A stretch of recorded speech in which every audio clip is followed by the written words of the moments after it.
PM Modi ने हाल ही में 61 फसलों की 109 जलवायु अनुकूल किस्में जारी की हैं, जिसमें अनाज, दलहन, तिलहन, फल और सब्जी की किस्में शामिल हैं। ये फसलें खराब मौसम में भी अच्छा उत्पादन दे सकती हैं। पीएम मोदी का दावा है कि नई फसलों की किस्में किसानों के लिए काफी फायदेमंद होगी, क्योंकि इससे कम खर्च में ज्यादा मुनाफा होगा। इन किस्मों को भारतीय कृषि अनुसंधान परिषद ने विकसित किया है।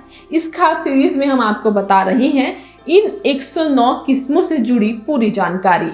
इस सीरीज के चौथे पार्ट में जानिए धान की जलवायु अनुकूल किस्मों के बारे में, जिसे विकसित किया है भारतीय कृषि अनुसंधान परिषद यानी ICAR ने।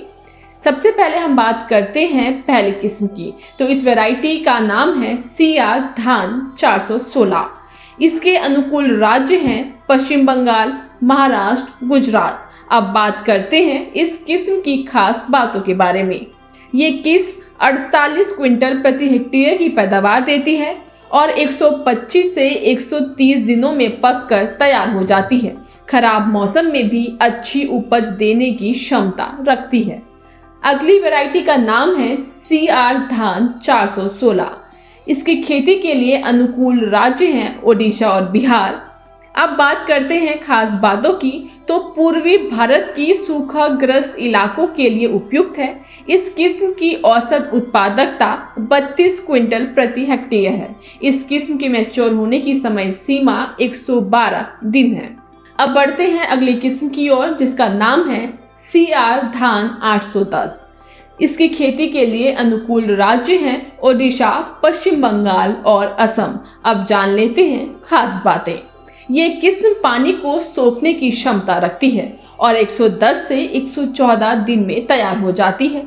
बाढ़ग्रस्त निचले इलाकों में खेती के लिए ये किस्म अनुकूल है। अगली वैरायटी का नाम है CSR धान 101। यूपी, हरियाणा, तमिलनाडु, कर्नाटक इसकी खेती के लिए अनुकूल राज्य हैं। अब बात करते हैं इस किस्म की खास बातों की। तो इस किस्म की उपज 35 क्विंटल प्रति हेक्टेयर है और 125 से 130 दिन में तैयार हो जाती है।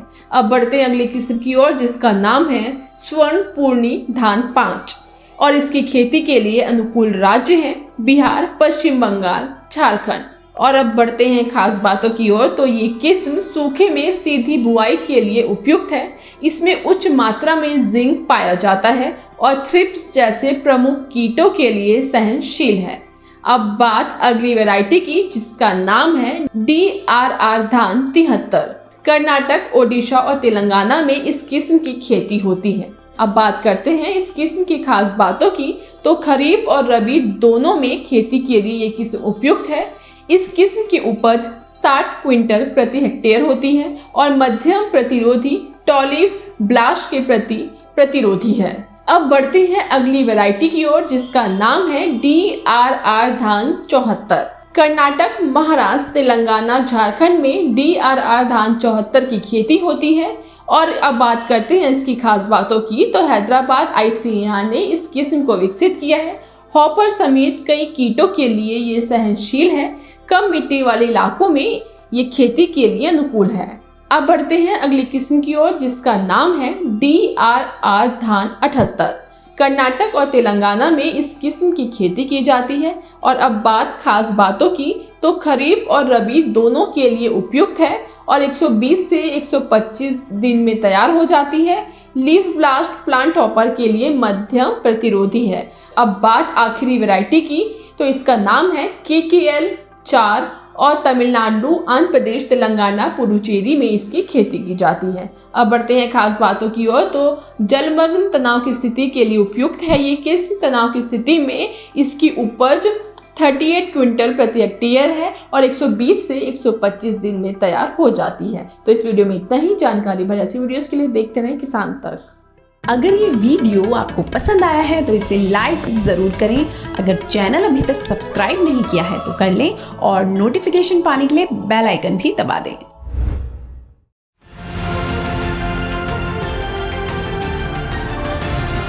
किसान तक खाना है तो उगाना है। किसान तक खाना है तो उगाना है। किसान तक खाना है तो उगाना है। किसान तक खाना है तो उगाना है। किसान तक खाना है तो उगाना है। किसान तक खाना है तो उगाना है।